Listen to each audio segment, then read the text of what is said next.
What happens when a woman discovers her billionaire husband is cheating? What if she's 6 months pregnant with their first child, the long-awaited heir to a colossal fortune? Most would confront him, cry or call a lawyer. But Isabella Sterling is not most women. When she found her husband Alexander dining with his mistress at Manhattan's most exclusive restaurant, she didn't scream. She didn't throw a drink. She smiled, walked to their table, and pulled up a chair. What followed wasn't just a confrontation. It was a masterclass in psychological warfare that would shatter a dynasty and leave a powerful man utterly humiliated in front of the world. This is the story of how a woman's quiet grace became her most devastating weapon. The life of Isabella and Alexander Sterling was a meticulously curated masterpiece. To the outside world, they were the pinnacle of New York society. Alexander Sterling, the 38-year-old CEO of Sterling Global, a multi-generational real estate and tech empire, was devastatingly handsome, sharp, and commanded any room he entered. His name was synonymous with power, his face a regular feature in Forbes and Time. Isabella, at 32, was his perfect counterpart. She wasn't just beautiful. She possessed a serene elegance and an intellect that often went underestimated. An art historian with a degree from the Sorbonne, she ran the Sterling Foundation, the charitable arm of the family empire, with quiet efficiency and genuine passion. Their marriage, 5 years in the making, was considered a merger of equals New World ambition, meeting Old World grace.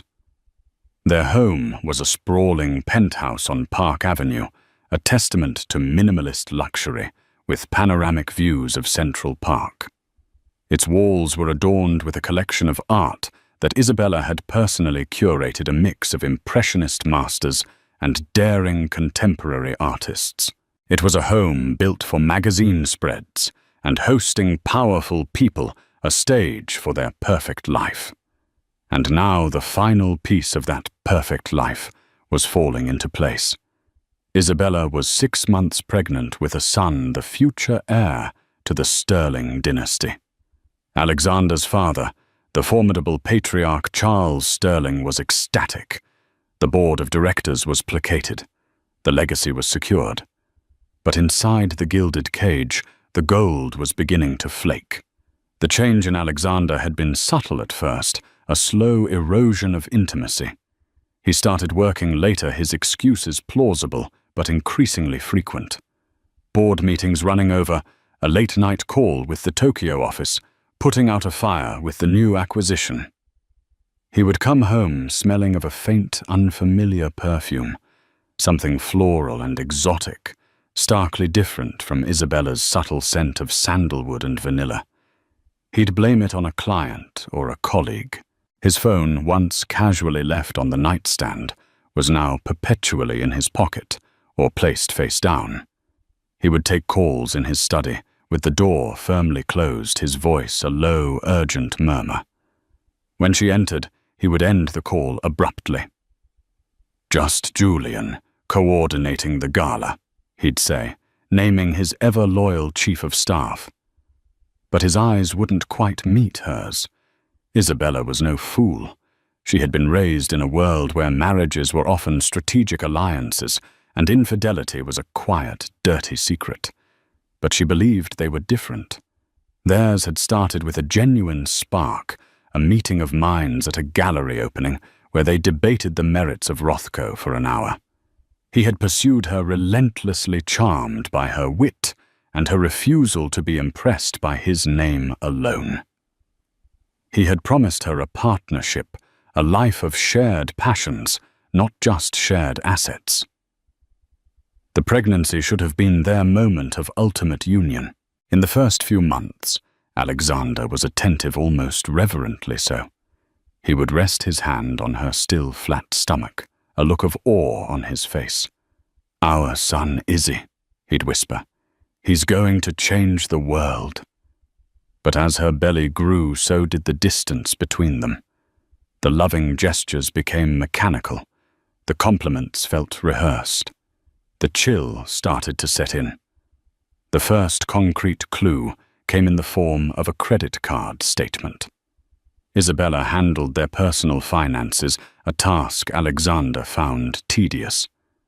Tucked between charges for the foundation's annual gala and a custom-built crib was a charge for $75,000 from a boutique jeweler she'd never heard of Seraphine's atelier. It wasn't her birthday. It wasn't their anniversary.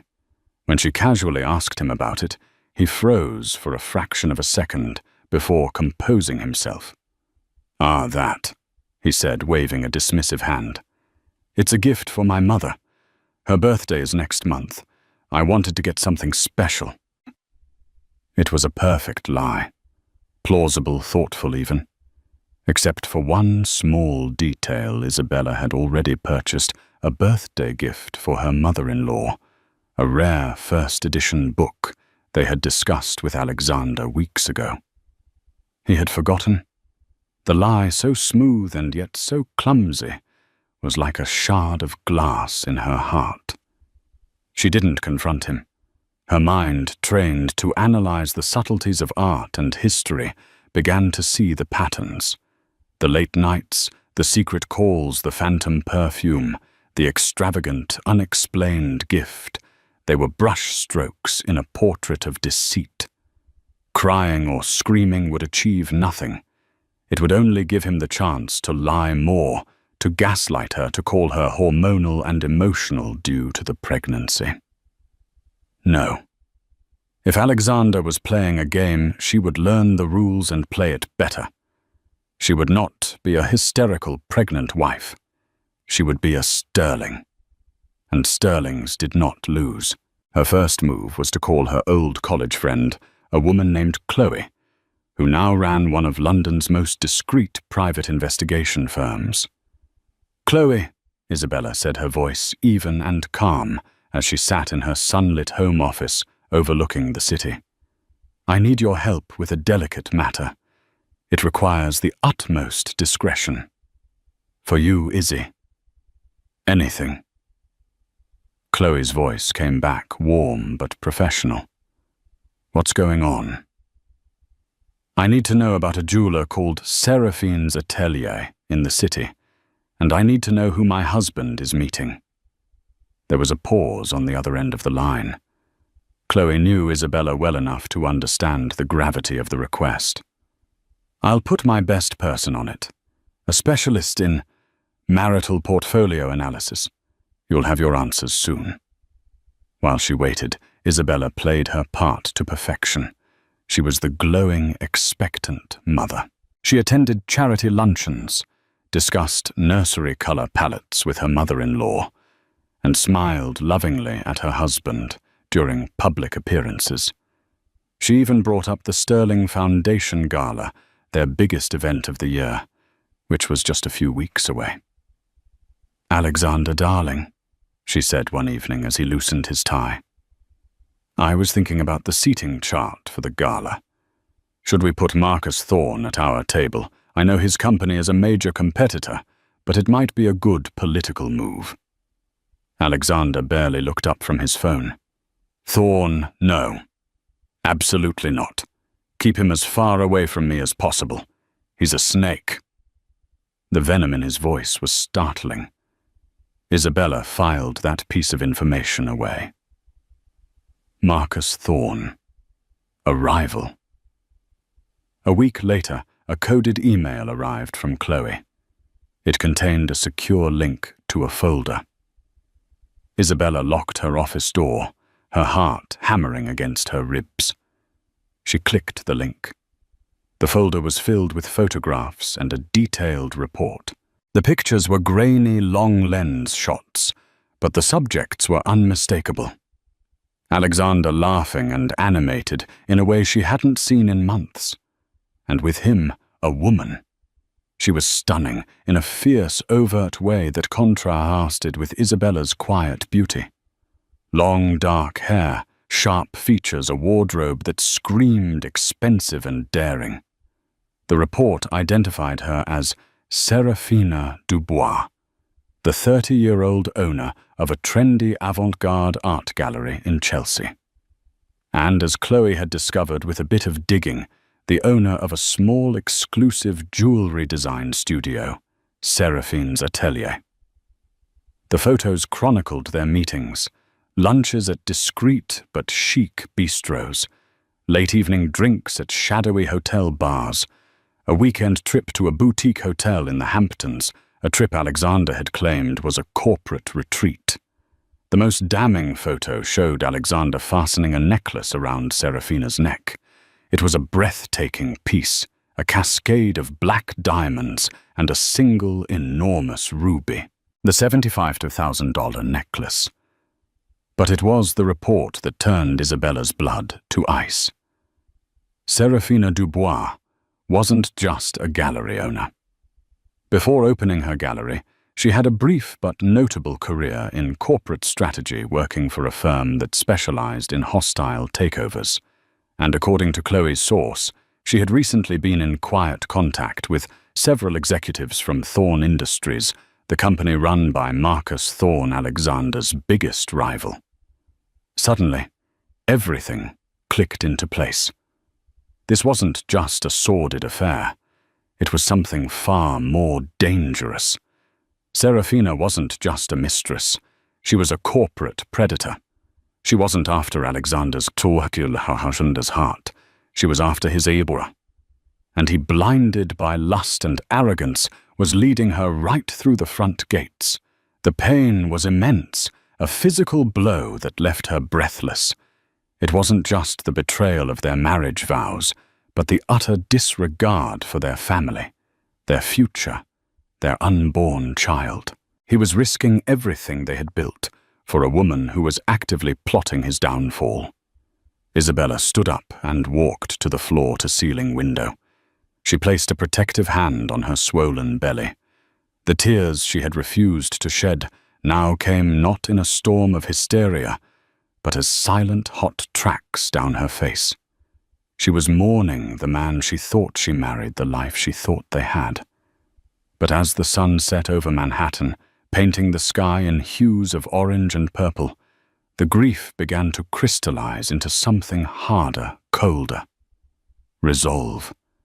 She would not let this woman destroy her family's legacy. She would not let Alexander's folly ruin her son's birthright. He had made his move. Serafina had made hers. Now it was her turn to play. Her plan began to form not in a burst of anger, but as a slow, calculated strategy. A public divorce would be messy, ugly, and might give Serafina the chaos she needed to help Marcus Thorne make his move. A private confrontation would be met with lies and denial. No, the humiliation had to be as public as their life yet, as intimate as his betrayal. It had to be a statement, a move so audacious that it would leave him powerless. The PI's report mentioned their favorite meeting spot, L'Etoile, a restaurant so exclusive it didn't have a public number. It was where the city's true power brokers went to make deals and conduct their affairs in what they believed was absolute privacy. Alexander and Serafina dined there every Tuesday. Next Tuesday was in 5 days. Isabella wiped her tears, her expression hardening into a mask of pure determination. She picked up her phone, but she didn't call a lawyer. She called the head stylist at Bergdorf Goodman. "Celeste," she said, her voice smooth as silk. "I need a dress, something for a quiet dinner, something memorable." The stage was set. The players were in position. The quiet, graceful wife was about to direct the final act. The 5 days leading up to Tuesday were a masterclass in deception. Isabella moved through her life with a newfound purpose, her grief and anger hidden beneath a veneer of serene domesticity. She was no longer just a wife. She was a general preparing for battle. She met with Celeste at Bergdorf's in a private salon. She didn't want something flashy or revealing. She needed armor. She chose a dress of deep emerald green silk, a custom design by Carolina Herrera.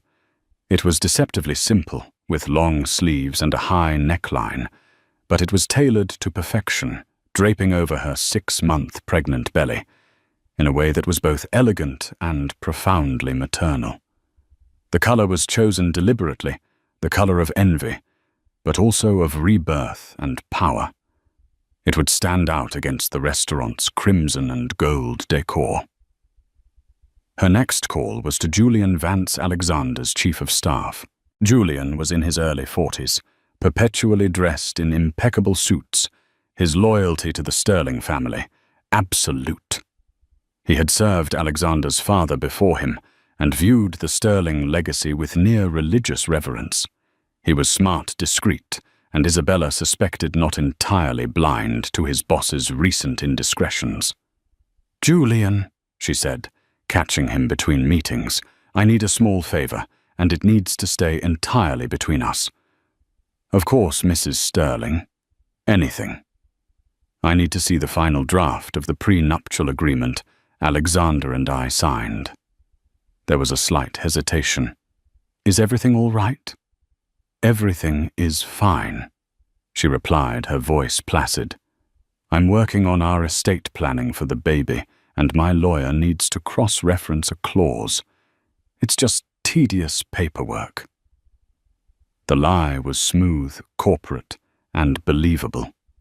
Julian, ever the efficient soldier, sent a secure digital copy to her private email within the hour.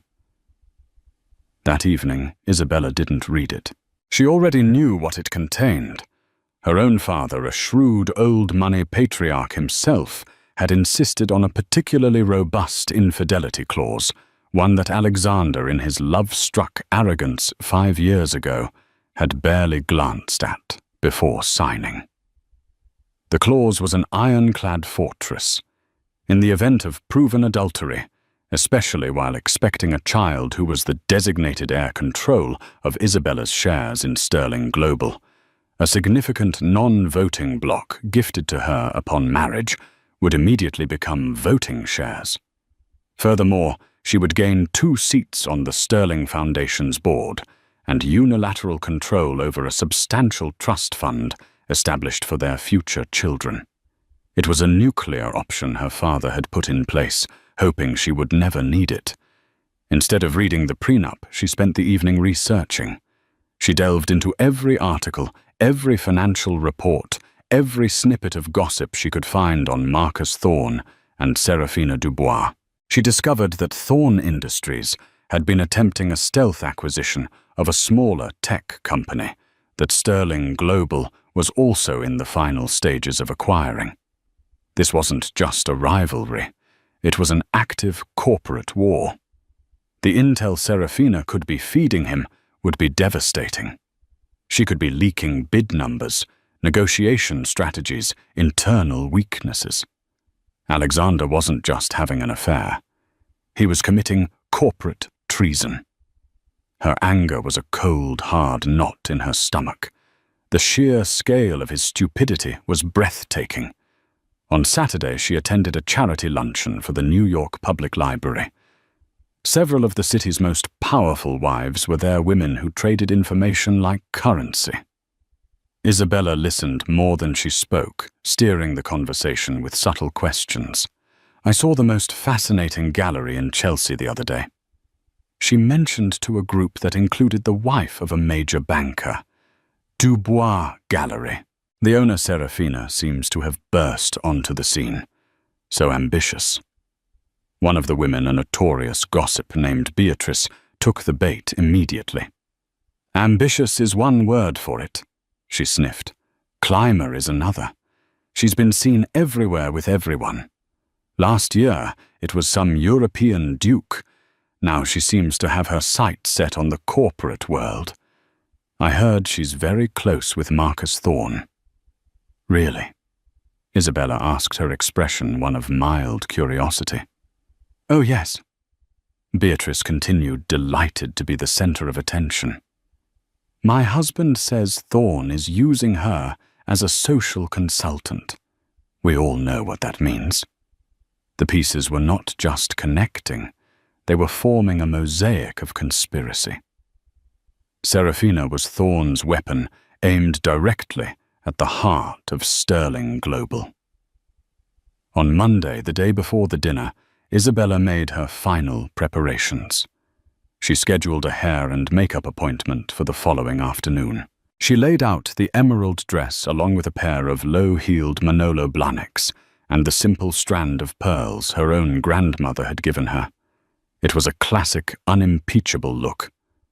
Her final and most critical move was to set up a meeting for Wednesday morning, the day after the dinner.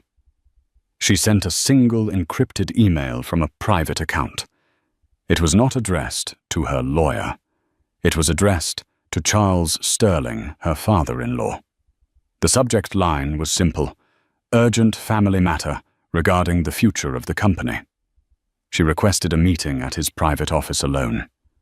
Charles, a man who wasted no time on trivialities, confirmed within minutes. 9 a.m. With that, her chessboard was set. Every piece was in position. She had the evidence from the PI. She had confirmation of Serafina's link to Thorne. She had her legal standing via the prenup. And she had an audience with the one man who could bring Alexander to his knees without destroying the company his father. The dinner at L'Etoile would not be the start of the war. It would be the checkmate. That night, Alexander came home late again. He looked tired, but energized, a strange combination she now understood. He had likely just left Serafina. He brought her a small bouquet of white roses. "For you, Izzy," he said, kissing her cheek. The scent of that other woman's perfume clung to his suit jacket. "Just thinking of you and our boy." Isabella accepted the flowers with a gentle smile. She held his gaze, her heart, a block of ice. "Thank you, darling. They're beautiful." Inside, she was screaming. The hypocrisy was so profound it was almost surreal. He stood there, offering a token of his supposed affection, while actively dismantling their life and risking their son's future. "Are you feeling all right?" he asked, a flicker of something guilt concern in his eyes. "You seem quiet." "Just a little tired," she said, placing a hand on her belly. "The baby has been kicking all day. He's a strong one." She let her words hang in the air, a subtle reminder of what he was betraying. He nodded, the flicker of guilt extinguished, replaced by a familiar dismissive confidence. "He's a Sterling. Of course he's strong." Isabella went to bed early, claiming fatigue. But she didn't sleep. She lay awake, staring into the darkness, her mind calm and clear. She felt no fear, only a profound and chilling sense of clarity. She was not the victim in this story. She was the arbiter. She was the one who would decide how it ended. She thought about the woman she had been 5 years ago, the hopeful art historian swept off her feet by a charismatic billionaire. She had believed in fairy tales. Now she knew better. Life wasn't a fairy tale. It was a game of power. And she was about to show everyone, most of all her husband, that she knew how to win. Tuesday evening arrived with the cool, crisp air of a New York autumn. L'Etoile was located on a discreet side street in the East 60s, its entrance marked only by a single polished brass star on a mahogany door. There was no sign. You either knew about it or you didn't. It was a sanctuary for the city's elite, a place where privacy was the most expensive item on the menu. At 8:00 p.m., Alexander Sterling and Serafina Dubois were seated at the best table in the house, a secluded corner booth upholstered in deep crimson velvet. It offered a commanding view of the dining room, while remaining shrouded in intimate shadow. To any observer, they looked like the ultimate power couple. Alexander, impeccably dressed in a custom Tom Ford suit, leaned in his focus entirely on her.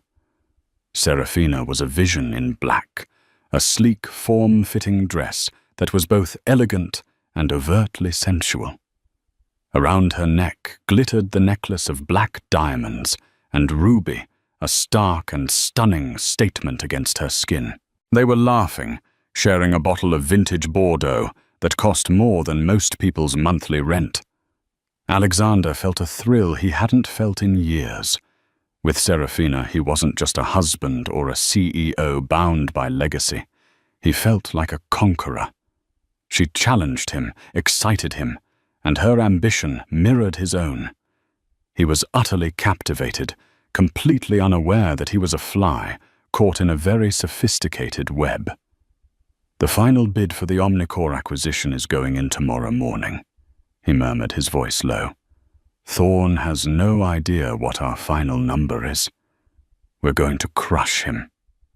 Serafina smiled, a slow, predatory curving of her lips. She took a sip of her wine. "I have no doubt, darling. You always get what you want." She subtly checked her watch. She had a call scheduled with Marcus Thorne at 10 p.m. to give him that exact number. At 8:15 p.m., the mahogany door of L'Etoile opened. A hush seemed to fall over the front of the restaurant as Isabella Sterling entered. She was the personification of grace. The emerald green dress flowed around her, a splash of vibrant life in the dimly lit room. Her pearls glowed softly at her throat. Her hair was swept back in an elegant chignon, and her makeup was subtle, emphasizing her luminous eyes. She wasn't just pregnant. She was regal, a Madonna carrying the heir to a dynasty. The maitre d', a man named Jean-Pierre, who had managed the restaurant for 20 years and prided himself on his unflappable discretion, felt a jolt of pure panic. He rushed forward. "Mrs. Sterling!" What a wonderful surprise. We were not expecting you." Isabella gave him a warm, serene smile that did not reach her eyes. "Jean-Pierre, lovely to see you. I was just in the neighborhood and felt a sudden craving for your famous truffle risotto. I'm sure you can find a small table for me." Her tone was light, but her eyes scanned the room. Landing directly on the corner booth where her husband sat his back partially to her, Jean-Pierre began to sweat. "Of course, Mrs. Sterling, but perhaps a table by the window. It is quieter." He was trying to steer her away to avert a catastrophe. "No need to trouble yourself," Isabella said, her voice still gentle. "I see my husband is already here. What a lovely coincidence. I'll just join him." Before Jean-Pierre could protest, she began to walk. The journey across the dining room felt like 100 miles. Every eye was on her. The low hum of conversation faltered. People who recognized her, and in this room everyone did, froze with forks halfway to their mouths. They smelled blood in the water. This was better than theater. Alexander heard the shift in the room's atmosphere. He looked up from Serafina's face, annoyed by the distraction. His eyes followed the collective gaze. And then he saw her. For a moment, his brain refused to process the image. It was like seeing a ghost. Isabella. Here. In their place. In her emerald dress, her pregnancy a statement of fact, walking directly toward them. A cold dread, heavy and absolute, washed over him. He felt the blood drain from his face. This was a nightmare. Serafina, seeing his expression, turned. Her eyes widened, her mask of sultry confidence cracking for a split second. She recovered quickly, her back stiffening, but the surprise was evident. Isabella reached the table. She didn't look angry. She didn't look hysterical. She smiled a bright, social smile that was more terrifying than any scream. "Alexander, darling," she said, her voice carrying clearly in the suddenly silent room. "Fancy seeing you here. I didn't know you had a business dinner tonight." Alexander was speechless. His mouth opened and closed, but no sound came out. He looked from his pregnant wife to his mistress, trapped in the crimson booth, a spotlight of social horror shining directly on him. Isabella's gaze shifted to Serafina. She looked her up and down, a slow, appraising glance that took in the dress, the ambition in her eyes, and finally the necklace. "And you must be Serafina," Isabella said, her tone polite, as if meeting a new employee. "Alexander has told me so little about you." The subtle emphasis on little was a scalpel-sharp cut. She extended a hand. "Isabella Sterling, it's a pleasure to finally put a face to the name." Serafina, forced into the role of a business associate, had no choice but to take the offered hand. Isabella's grip was firm, her skin cool. "A pleasure to meet you," Serafina managed to say, her voice tight. "Don't get up," Isabella said, gesturing to the booth. She turned to the horrified Jean-Pierre, who was hovering nearby. "Could we get another chair, please? I'd love to join." It was not a request. It was a command. A trembling busboy scrambled to bring a chair, placing it at the head of the table directly between Alexander and Serafina. Isabella sat down gracefully, placing her clutch on the table. She smoothed her dress over her belly, an unconscious protective gesture that was also a powerful visual statement to the entire room. She was the wife, the mother of his child, the matriarch in waiting, and she was taking her seat at the table. The silence was deafening. Alexander finally found his voice, a strangled whisper. "Isabella, what are you doing here? I told you, darling, I was craving risotto," she said cheerfully. She turned to the waiter who had appeared ghost-like beside her. "I'll have the risotto and a sparkling water with a slice of lemon, please." She then looked back at her husband. "You know the baby gets the most peculiar cravings." She was orchestrating the entire scene with the skill of a seasoned conductor. She wasn't acknowledging the affair. She was simply and brutally ignoring it, steamrolling them with social grace. She had effectively demoted Serafina from a romantic rival to an awkward third wheel at a marital dinner. Isabella then turned her full attention back to Serafina. "That's a magnificent necklace," she said, her eyes twinkling. "Black diamonds are so wonderfully dramatic. Alexander has such specific taste." She paused, letting the words sink in. "In fact, it looks remarkably similar to a design I saw in a family lookbook. A sterling heirloom, I believe it was called the Nightfall Ruby, commissioned by Alexander's great-grandfather. Of course, this must be a modern interpretation. The original would be far too valuable for everyday wear." Serafina's hand instinctively went to the necklace. The implication was clear and devastating. Isabella was suggesting that the unique, expensive gift she wore was either a cheap copy of a family jewel, or worse, an actual heirloom that Alexander had stolen for his mistress. She had turned the symbol of their affair into a mark of shame. Alexander felt a wave of nausea. The necklace wasn't a family heirloom, but he had told Serafina it was spinning a tale to make the gift seem more significant, to bind her to him with history and legacy. Isabella somehow knew, or she was making an impossibly brilliant, cruel guess. Either way, he was exposed as both a cheat and a liar in a single, elegant sentence. He looked at Serafina. Her face was pale, her eyes burning with a mixture of fury and humiliation.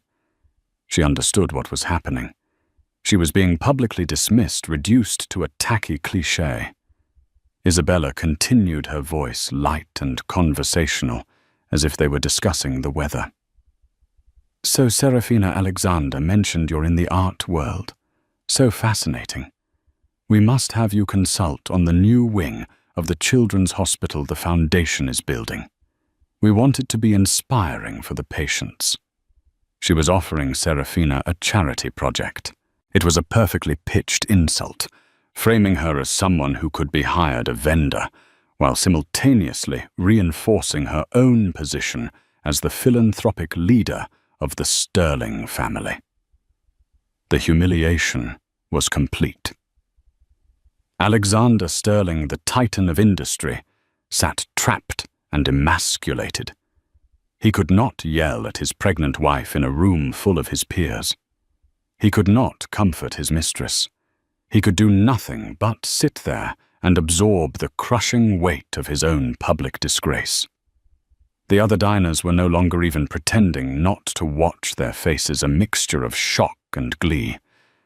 Isabella's risotto arrived. She took a small, deliberate bite. "Delicious," she pronounced. She looked at her husband, her eyes for the first time losing their social sparkle and revealing a glimpse of the Arctic cold beneath. "You look pale, darling. Are you feeling all right?" Alexander didn't answer. He just stared at her, seeing his wife for the first time, not as a graceful accessory, but as a formidable, terrifying opponent who had just destroyed him without raising her voice. The meal, or what was left of it, ended in torturous silence. Isabella ate her risotto with a placid, unhurried enjoyment that was profoundly unnerving. Alexander and Serafina sat like stone figures, the expensive wine and half-eaten food growing cold on their plates. The air was thick with unspoken fury. Finally, Isabella placed her fork and knife down neatly. She dabbed her lips with her napkin, the picture of decorum. "Well, that was lovely," she said into the silence. She stood up, her movements fluid and deliberate. "Darling, I'll take a taxi. You two finish up your meeting." She gave Alexander a cool marital peck on the cheek, a final public assertion of her role. Then, with a slight dismissive nod to the seething Serafina, she turned and walked away. Her exit was as graceful and devastating as her entrance. The entire dining room watched her go, a collective sigh of released tension rippling through the space. Isabella Sterling had not caused a scene. She had become the scene. The moment the mahogany door closed behind her, Serafina's composure shattered. "What the hell was that, Alex?" she hissed, her voice a venomous whisper. She knew. She knew everything. She made me look like a fool, like some pathetic little tramp. Alexander finally snapped out of his stupor, his humiliation quickly curdling into rage. "Keep your voice down," he gritted out, throwing his napkin onto the table. "You think I wanted this? This was a calculated attack, a setup." She called my necklace a copy. Serafina's eyes blazed. "She offered me a charity job. Do you have any idea how humiliating that was?" "Yes, I have some idea," he shot back, his voice rising. He was the one whose entire world had just been detonated in public. He threw several $100 bills onto the table, not even looking at the check. "Let's go. Now." The car ride to Serafina's apartment was a vortex of toxic anger. They tore into each other, the illusion of their perfect, powerful romance, disintegrating into ugly accusations. "How could you be so careless? How could she have known we'd be there?" Serafina demanded. "Don't you dare put this on me. This is your fault as much as mine. You and your ambition, pushing and pushing." "My ambition?" She laughed, a bitter, sharp sound. "You loved my ambition 5 minutes ago." "Don't you try to paint me as the villain here, Alexander. You're the one who is married. You're the one who lied to me about that ridiculous necklace." He dropped her off at her building with a screech of tires. the argument unresolved, the air thick with the stench of betrayal and failure. As he sped away, his rage toward Serafina was already being eclipsed by a tidal wave of fury directed at Isabella. The quiet, supportive, predictable woman he thought he knew had just revealed a side to her that was utterly foreign and terrifying. She hadn't just confronted him, she had strategically disemboweled him. He stormed into their Park Avenue penthouse, ready for the screaming match of a lifetime. He found Isabella in the living room, calmly sipping a cup of chamomile tea. She was no longer wearing the emerald dress, having changed into a simple cream-colored cashmere robe. She looked up as he entered, her expression placid. "You're home early," she said quietly. The dam of his anger broke. What the hell was that, Isabella? What was that disgusting theatrical display? Do you have any idea what you've done? "Yes," she replied, her voice losing its softness and taking on a steely edge. "I believe I do. I revealed the truth in a manner you couldn't lie your way out of, though I'm sure you will try. You humiliated me.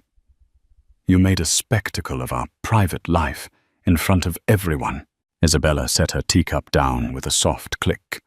She finally stood up, facing him. For the first time, he saw the depth of the cold fury in her eyes.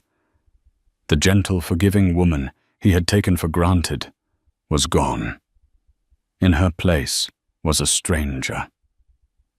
"You," she said, her voice dangerously low, "humiliated me the moment you chose to break your vows.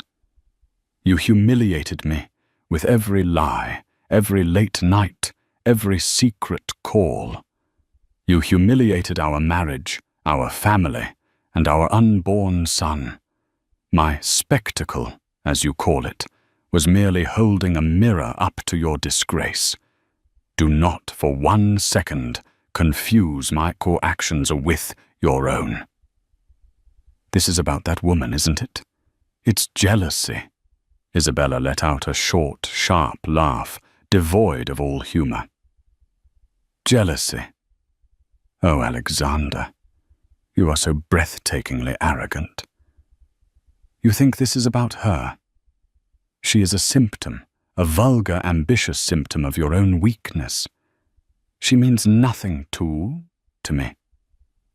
She walked over to her desk and picked up a slim folder. It was the report from Chloe's investigation.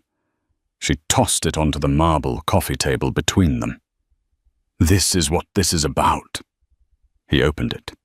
His blood ran cold. Photos, timestamps, hotel receipts. A detailed report on Serafina Dubois, including her past in corporate espionage and her recent frequent contact with Marcus Thorne. "She's playing you, you fool." Isabella's voice cut through his shock. "She's been feeding information to Thorne for months. I imagine she was planning to call him tonight with your secret bid number for Omnicore, wasn't she?" Alexander stared at the papers, his world tilting on its axis. The affair was one thing. This was a betrayal of a different magnitude. It was a dagger aimed at the heart of his company, his legacy. And he had handed it to her himself. He felt like an idiot, a colossal, pathetic fool. I didn't know," he stammered, the fight draining out of him, replaced by a sickening dread. "No," Isabella agreed, her voice relentless. "You didn't, because you weren't thinking with your head. You were so wrapped up in your sordid little fantasy that you failed to see the viper in your bed. You put this entire company, your father's life's work, your son's inheritance, at risk. For what? For her." He sank onto the sofa, the full weight of his catastrophic misjudgment crashing down on him. He had been played, manipulated, and utterly compromised. He looked up at Isabella, a desperate plea forming in his eyes. He expected to see triumph, but he saw only icy resolve. This wasn't the end of her attack. It was just the beginning. "This changes things, Izzy," he said, his voice hoarse. "Thorne, we have to stop him. We have to work together." Isabella gave him a pitying look. "There is no we, Alexander. Not anymore. You seem to be under the impression that you are still in a position to negotiate." She retrieved another document from her desk. She held it out to him. It was a copy of their prenuptial agreement, the infidelity clause highlighted in yellow. "As of my discovery of your affair, which is now meticulously documented and can be corroborated by at least half of New York's elite society, thanks to your dinner tonight, this clause is in effect. My shares in Sterling Global are now voting shares. I have unilateral control over our son's trust, and I have the right to appoint 2 new members to the Foundation's board."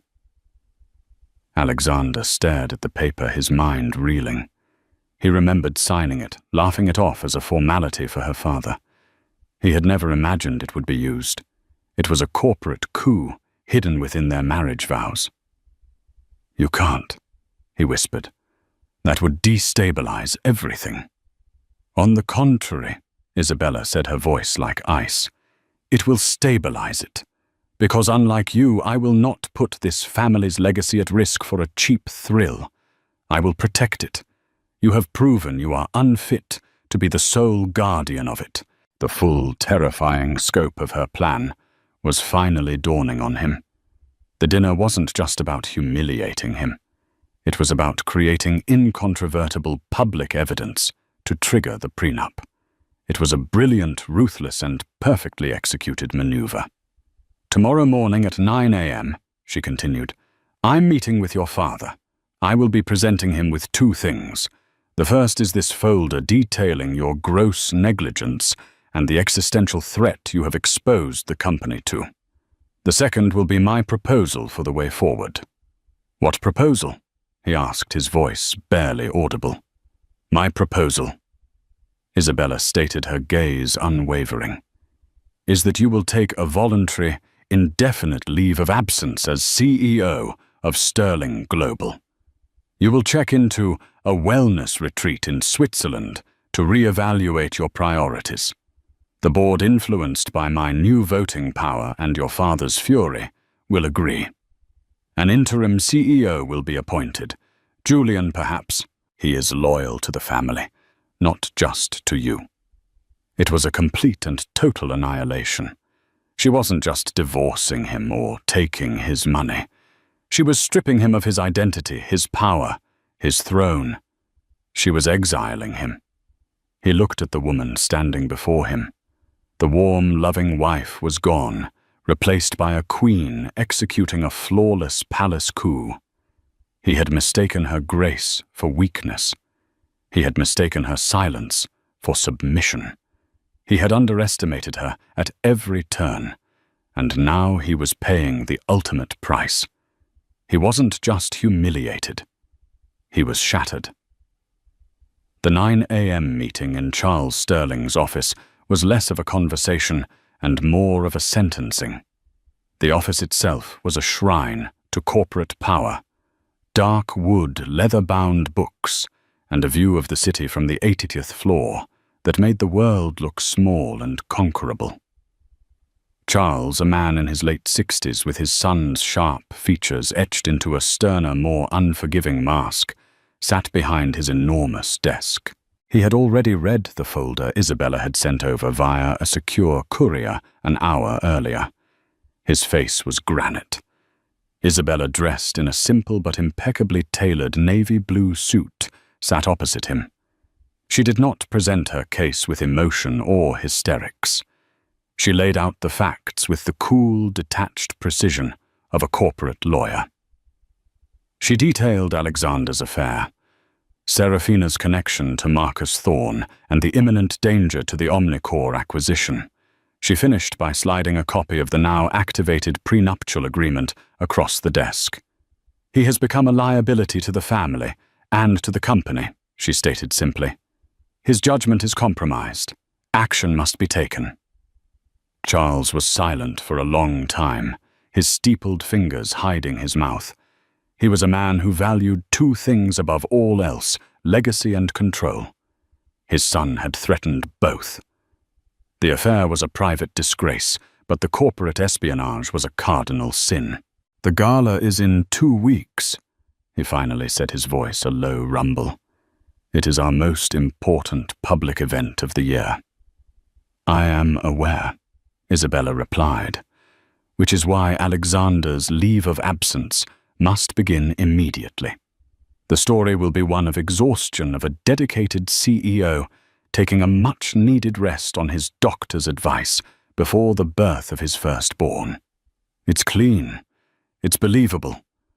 I will preside over the gala in his stead alongside you. We will present a united front for the family." Charles looked at his daughter-in-law, truly seeing her for the first time. He had always approved of her. She was poised, intelligent, from a good family. But he, like his son, had mistaken her quiet nature for passivity. He now saw the mind of a strategist and the will of a monarch. She wasn't just trying to punish his son.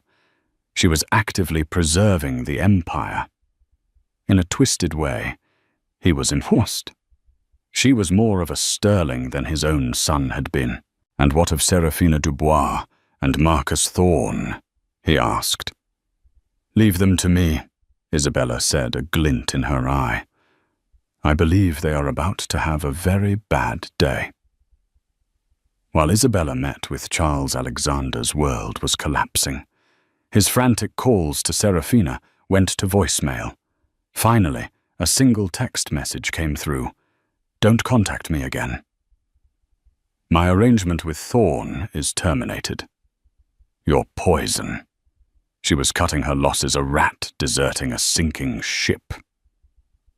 Then the call came from his father's office.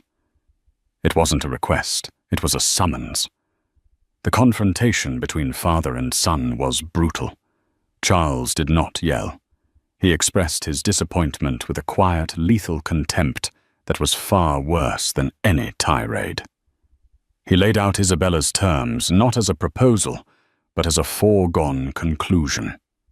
Alexander tried to argue to defend himself, but his words were empty. He had no leverage. He had been outmaneuvered by his wife and condemned by his father. By noon, his exile was official. The board was informed, the press release drafted. Alexander Sterling, the king of New York real estate, was gone. Isabella's next move was surgical. Using the information from the PI, she sent an anonymous, encrypted package to the board of directors of Thorne Industries. It contained proof of the corporate espionage scheme, detailing Seraphina's role as an industrial mole and evidence that Marcus Thorne had sanctioned it. She included a subtle hint that this information could easily find its way to the SEC.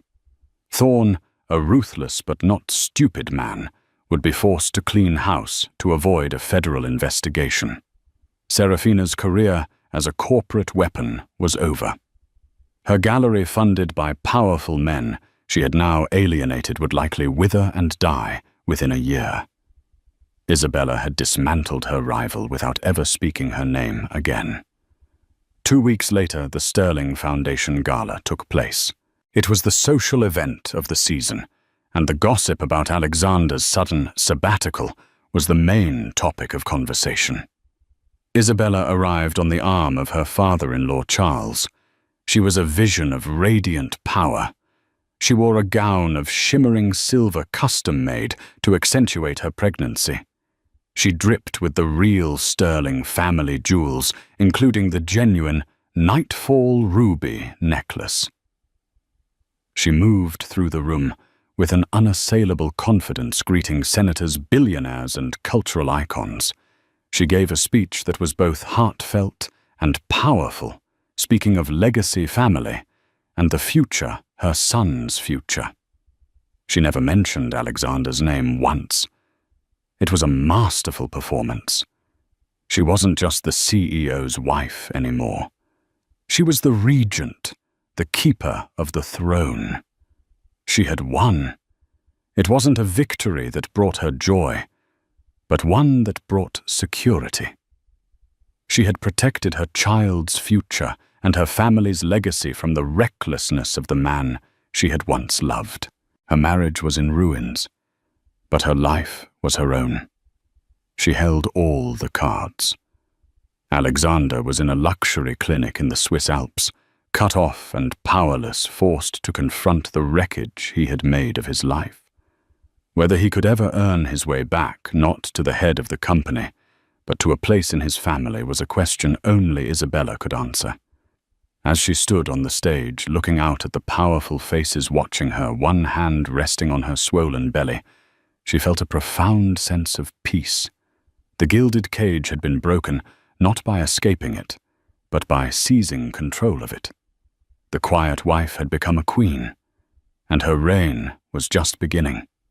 In the world of the powerful, betrayal is often just another move on the chessboard.